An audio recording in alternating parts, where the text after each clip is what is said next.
What is the guiding principles of peace and unity? It is an ethical, moral framework.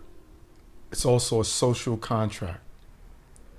The simple premise, the only things you're asked to do is do good and do no harm.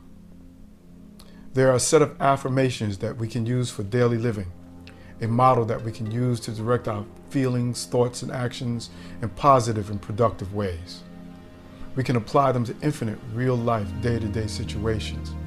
We as individuals must choose to use them. Use them to judge whether other individuals, families, organizations, and institutions are working as productive members of our local community and our world community.